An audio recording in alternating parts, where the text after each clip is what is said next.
Incantio is pioneering the future of AI-driven innovation, blending advanced technology with creative intelligence to unlock new possibilities. Focused on pushing the boundaries of what's possible, it aims to revolutionize the way we interact with AI. Here to present the details, functions, and goals of Incantio is its CEO and founder, Danny Newcomb. It's a pleasure to be here in Bangkok. It's nice to be in front of everybody. There's so many great ideas out here. There's a lot of people putting a lot of time and work into it. It's great to see. I'm going to tell you about Incantio. Incantio is something that the music business has always needed, but it's never had, and now it's possible because of technology. We can use AI to do some things that will enable independent artists to be able to license directly for movies and TV. They get to keep their IP, but license their music, and that becomes a revenue stream that hasn't existed before. Let me switch here. There we go. Digital music license marketplace. I came up in the 90s. I was part of the major label. I toured on Atlantic for Epic. That was like the farm leagues. You were basically supported until you learned enough skills, became enough of an artist to be able to support yourself on your own. And that system doesn't exist anymore. And ever since the translation to digital, music business still has not escaped the product sort of mentality, right? It's still, everybody's like, well, vinyl's coming back to get huge. It's 20%, but it's 20% of what it dipped down to in the past 10 years. So what we need to do is bring value back to digital or find a niche where digital is still valuable, and that is in licensing. So at Incantio, you have to look at what does this work? I think the creator market last year was roughly $90 billion. I think licensing is about $450 million a year. So it's not a handout. There's a lot of value here. It's just how do we get a way to get the middleman out of the music business? How do we let artists license directly? So we have a patent applied for AI search, which is called Vibe.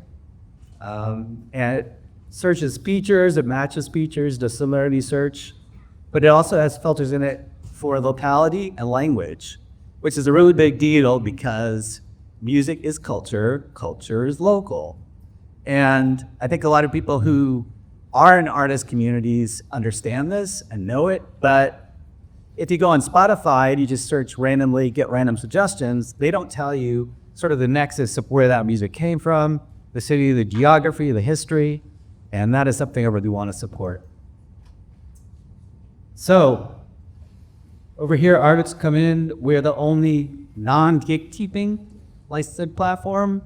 Most of the other licensing platforms, actually all of them, buy their content. So the artists don't actually own their content.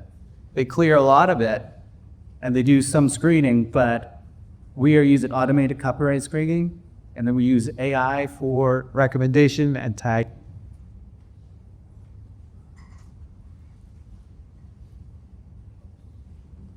Oh, here we go.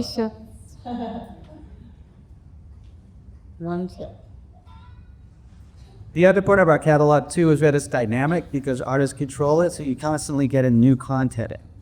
So if an artist signs up, there's subscriptions on either side, subscriptions for the artist, subscriptions for the licensors, but artists can keep loading up content. We get demos. We have 200 artists signed up that are actually uploading content now. We started last week. So we allow artists to promote themselves. They have their own personal pages on it.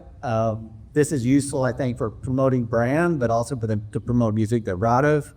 It's also a way for the people licensing for film and TV to be able to check out an artist, be able to dive deeper, potentially get playlists.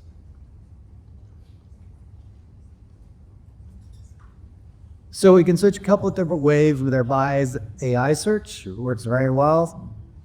Creators use natural language. You can type anything like Stormy Night or whatever you want. It works really well with that. You can also drive it like a Spotify track. You will match that as well. The filters that we have the patent for are for location, genre, era. So you could say, I want to search, Seattle in the 90s, and that'll be fun, one of my tracks.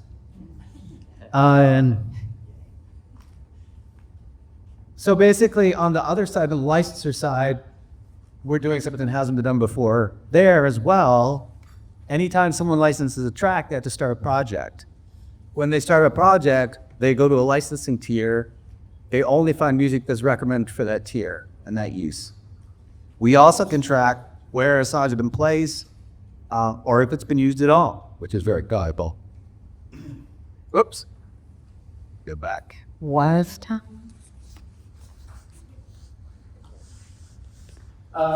One of the big deals for us moving forward is that we're finding a lot of partners in the music business. This has kind of been a unicorn idea for a long time. But now with the technology, we just signed a deal with CD Baby, so we have access to 2 million artists. We're also working with Audio Shake as well. And we were talking SoundClouds.